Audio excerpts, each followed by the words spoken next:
why you're addicted to processed food, and how to break the cycle. Did you know that most of the food we eat every single day isn't actually real food, but industrial products designed to make us eat more without realizing it? Ultra-processed foods are everywhere.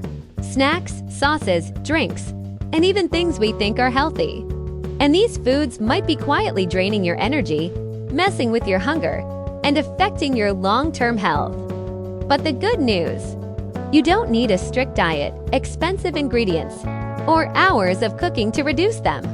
In the next few minutes, I'll show you simple, practical, realistic tips anyone can use to finally cut down ultra-processed food starting from today.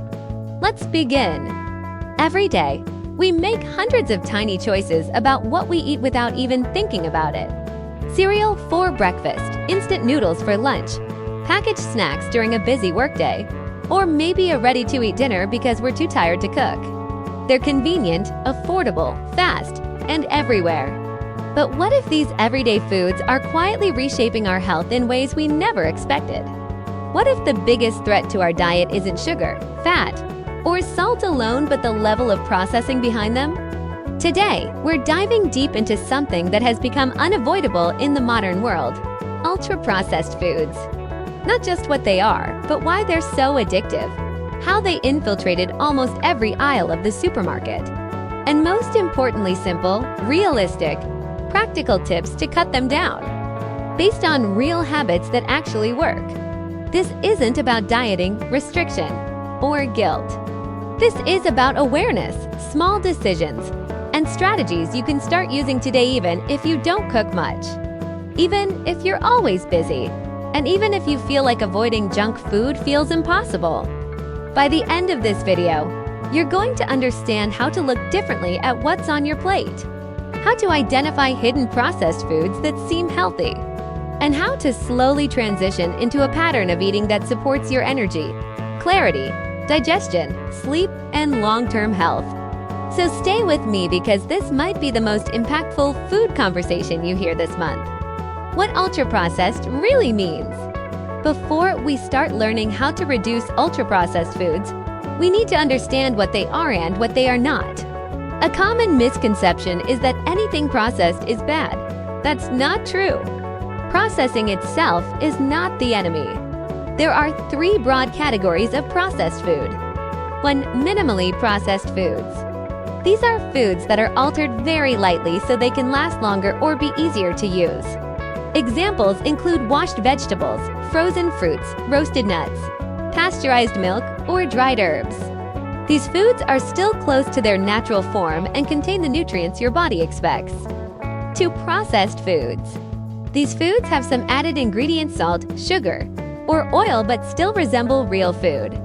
Bread, cheese, canned fish, jarred sauces, or flavored yogurt fall into this category. Many cultures rely on processed foods traditionally, and they can absolutely be part of a healthy diet. 3. Ultra-processed foods UPFs. This is where things become concerning. Ultra-processed foods are industrial formulations built not from real ingredients, but from fractions of foods and chemical additives. Think emulsifiers, stabilizers, colorings, artificial flavors, protein isolate, hydrogenated oils, modified starches, or flavor enhancers created in a lab. If the ingredient list sounds like it belongs in a chemistry exam instead of a kitchen, that is a red flag. Ultra-processed foods are often engineered to be hyper-palatable, extremely convenient, very cheap, long-lasting, difficult to stop eating. And that's why they dominate modern diets, especially for young adults, busy workers, and families with limited time. Why we eat so many ultra-processed foods? There are 4 main reasons UPFs are everywhere. 1. Convenience. You don't need cooking skills. You don't need equipment. It's ready in minutes. In a fast-paced world, convenience almost always wins. 2. Marketing and packaging. Bright colors, buzzwords like natural, protein, vitamin-enriched, or 0% trans fat. Companies spend billions making sure these foods look healthier than they are. 3. Formulation. Ultra-processed foods are designed by food scientists to hit the exact bliss point, just the right amount of sugar, salt, and fat to activate reward centers in the brain. For price, fresh foods spoil quickly, but UPFs last for months or years. That makes them cheaper to produce, ship, and store, which keeps supermarket prices low. All these factors make ultra-processed foods feel like the default option. But with awareness, you can break the pattern. What overconsumption does to your body. This script is not meant to scare you, but to show you why reducing UPFs can drastically improve your health.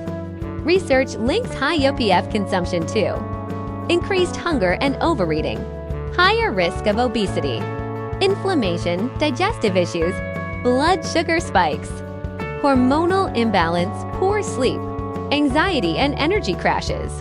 The biggest issue isn't one single ingredient.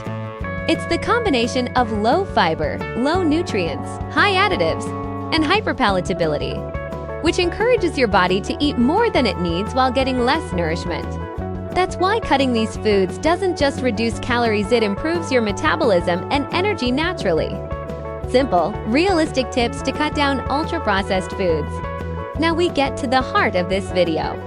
These strategies are simple, they work in real life, and you don't need to cook like a chef or spend extra money. Tip 1. Look at the ingredient list, not the calories. A food with fewer calories doesn't mean it's healthier. The ingredient list reveals everything. If you see GUMS, emulsifiers, isolates, artificial sweeteners, stabilizers, flavor enhancers, colorings, it's ultra-processed. A simple rule. If you wouldn't cook with the ingredient at home, it's likely UPF. Tip 2. Swap one UPF at a time. Don't overhaul your entire diet at once. Replace one thing. Swap packaged breakfast cereals with oats or yogurt with fruit. Swap instant noodles with rice plus eggs. Swap flavored chips with nuts or air-popped popcorn. Swap processed bread with a bakery loaf with fewer ingredients. Small changes compound over time. Tip 3. Make the half-plate fresh rule. Whatever you eat, snack, lunch, dinner, try to fill half the plate with fresh items. Fruits, vegetables, cooked grains, boiled eggs, nuts, whole foods. This rule works even if the other half is processed. Tip 4. Keep real snacks visible. The snacks you see first become the snacks you eat. So keep bananas, apples, carrots, cucumbers, nuts, yogurt on the counter or at eye level. And push chips, cookies, and packaged snacks to the back of the shelf. Behavioral science proves this works. Tip 5. Cook simple meals, not fancy ones. You don't need complicated recipes. A meal can be as simple as rice plus vegetables plus chicken, potatoes plus eggs, noodles plus tofu plus greens, fruit plus yogurt. Cooking simple meals even twice a week starts breaking the UPF cycle. Tip 6. Choose 80/20ths, not perfection. Ultra-processed foods are almost impossible to avoid, and that's okay. Aim for 80% real foods, 20% flexible foods. You're not eliminating UPFs, you're balancing them. Tip 7. Upgrade your beverages. Most ultra-processed sugar comes from drinks, easy upgrades. Replace soda with sparkling water plus lemon. Replace sweet tea with unsweetened versions. Replace flavored coffee creamers with milk. Replace packaged juices with whole fruits. You'll feel the difference within a week. Tip 8. Build a default grocery list. When you have a list, impulse buying decreases. Your list might include eggs, milk, oats, rice, potatoes, vegetables, fruits, yogurt, nuts. This automatically reduces UPF purchases. Tip 9. Learn the red flags of marketing words. If you see fitness, protein, natural, sugar-free diet, low fat, it's often a UPF with a healthy mask. Real foods don't need marketing. Tip 10. Plan your emergency meals. These are meals you prepare quickly when you're exhausted and tempted by UPFs. Examples: omelette, peanut butter sandwich, yogurt bowl, frozen vegetables plus eggs, leftover rice plus soy sauce. If you have a backup plan, you avoid processed convenience foods. Reducing ultra-processed foods doesn't require restriction, dieting, or perfection.